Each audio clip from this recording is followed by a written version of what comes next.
Hello and welcome to Transfermarkt. I'm your host Manuel Veth. He's Stefan Bienkowski. First of all, Stefan, how's it going? Yeah, I'm very, very well, Manu. How are you? Good, good, good. We have not much time and lots to discuss, so I want to jump right into our big topic today, which is Chelsea and their American owner, Todd Boehly. You notice my pause here, Stefan. I had to had to try to frame this in the best way possible. We have a lot to discuss, and I think what we should really start here with Todd Boehly is, of course, the owner that took over from Roman Abramovich. We're getting into those numbers in a moment. We're getting into the signings in a moment. He has spent a lot of money. And before we get into the details on how much money he has spent, we should probably talk about the guys that he's actually signed, right? And he has just brought across a couple of transfers. And I'm saying he because he's been also acting sporting director on top of being the owner, which is fits his personality quite well. But yeah, the recent signing was Badiashile. He signed Fofana, and he signed the Brazilian wonderkind Andre Santos. We have an article about on Transfermarkt, so if you're interested in him, go check that out. But Stefan, that's a lot of signings already for a team that has spent a ton of money and is probably going to spend even more money. Yeah, absolutely. So on our website, we have Chelsea's running total for the season at £362.5 million euros rather spent this season. Now, 345 million of that is for players, and of course, there's another 17.5 million which Chelsea spent to sign Graham Potter as a head coach for the season, which is a huge amount of money. And not only is it that, but it's actually almost quite historic. It's the second highest amount of money that any club has spent in a single season on transfer fees. The only team that surpassed them are Barcelona in 2017, 2018, who any kind of football historians out there will know spent a huge amount of money on players that, let's say, haven't exactly worked out or didn't exactly work out for them, and potentially put them in the financial mess that they're in right now. So I don't know if those comparisons are very fair, but they are there nonetheless. So yeah, it's a huge amount of money that Chelsea are spending, not only on players, but obviously, as we said, the head coach. And so far, we're kind of waiting to see if it has worked out. You know, you kind of look through that list of players that they've signed, and it strikes me how much money they spend on certain key players. You know, Wesley Fofana for about 81 million euros, Mark Cucurella for 65 million euros, even Raheem Sterling for 56 million euros. You know, those are three Premier League players who, you know, undoubtedly are very talented. Fofana, only 21, is a player who could certainly develop into like a world-class central defender, obviously France international as well. So, you know, there's not a huge amount of kind of risk there, but we're talking about really here, you know, proven Premier League players who Chelsea have decided to just kind of throw money at to get them over the line. And I think it's probably fair to say, Manu, that it hasn't really worked out for them quite yet. You know, we'll kind of talk about Chelsea's performances and Graham Potter's performances as a head coach, perhaps down the line. But if you kind of look through that list of players, not only is there's some impressive players now, but there's also some who maybe raise an eyebrow.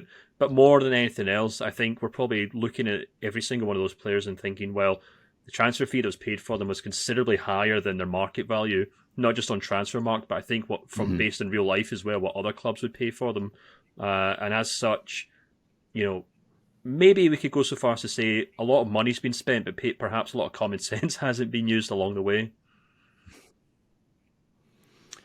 Yeah, and it fits really well with what Todd Boehly has done in the past with his other endeavors, right?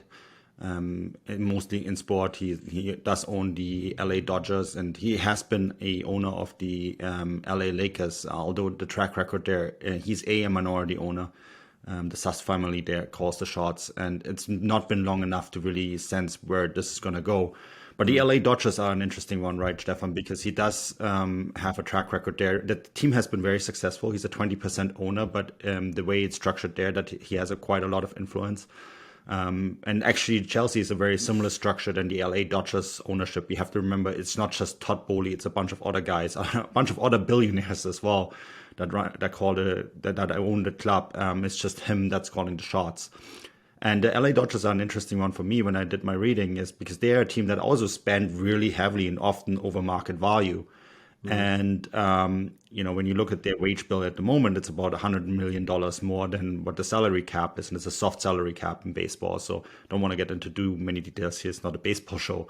But, there's a track record here. And the best way to measure future behavior is to look at past behavior. And I think when you look at what is going on at Chelsea at the moment, this is very much the same thing. The question that I have, though, is the track record of him spending a lot of money in order to fix problems, right, going to work the same way than it did with the LA Dodgers?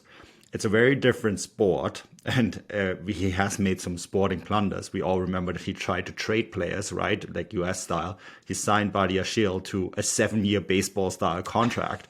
So he's trying to use skills that he has learned from another sport in this sport, and it's not quite working out. And I think, too, what you have to understand, baseball's a league with 32 teams with 162 games. There is a lot more room for error. He doesn't have that room for error right now. They have averaged 1.42 points this season after spending 343 million euros on the transfer market. Stefan, that's not a good track record, and that doesn't really speak well for his gung-ho style of coming in, firing Thomas Tuchel, who won a Champions League with them, signing Graham Potter. The results are not there.